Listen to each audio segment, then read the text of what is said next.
The supply chain infrastructure consists of the assets and systems that drive the network of suppliers, manufacturers, and logistics functions.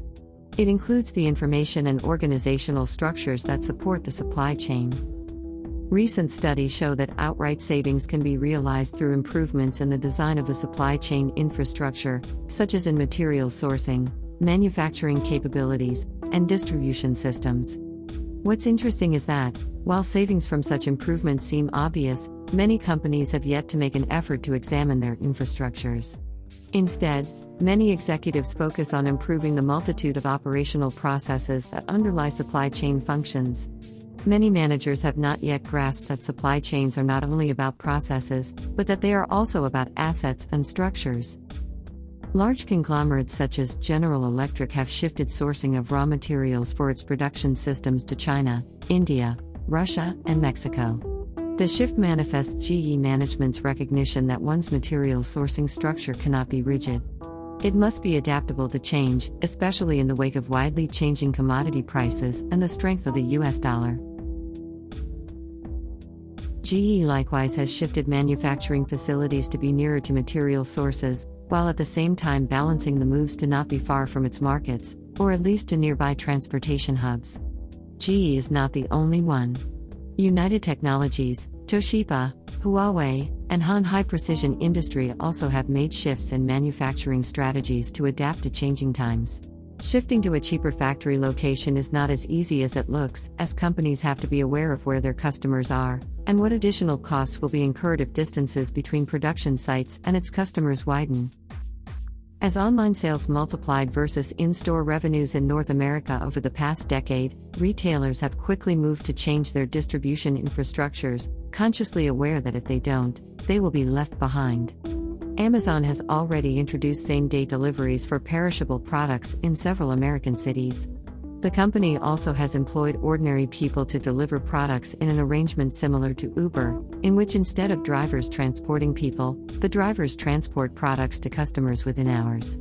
Amazon also has invested in its own trucking fleet to deliver fresh produce, and is also using its own trucks to deliver from regional warehouses to customers. This has caused anxiety with Amazon's key freight partners, notably UPS and FedEx.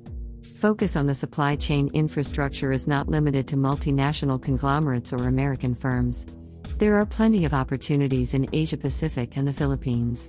Some Philippine firms, for example, have adapted their logistics infrastructures to roll-on roll-off cargo, instead of relying heavily on traditional inter-island ferries.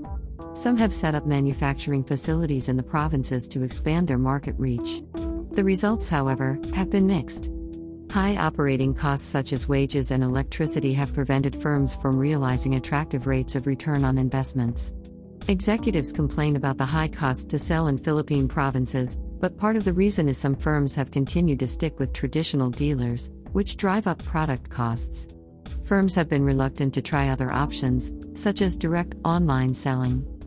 Philippine firms also have increased imports and exports in the past decade, but challenges, such as port congestions and bureaucratic red tape, have made it difficult for companies to expand materials sourcing options.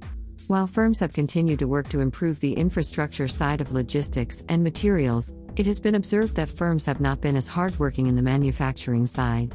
Many Philippine factories are far from efficient. Whereas information technology and human resource advances have been seen in the service industries, they have yet to be fully tapped for manufacturing.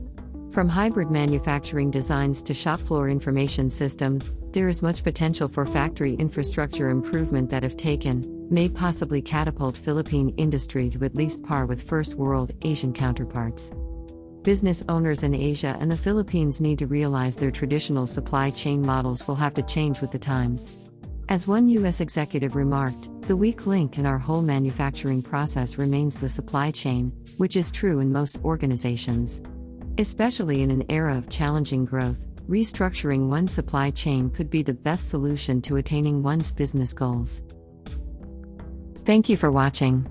Please hit the subscribe button and visit us at www.prosultsconsulting.com for more information.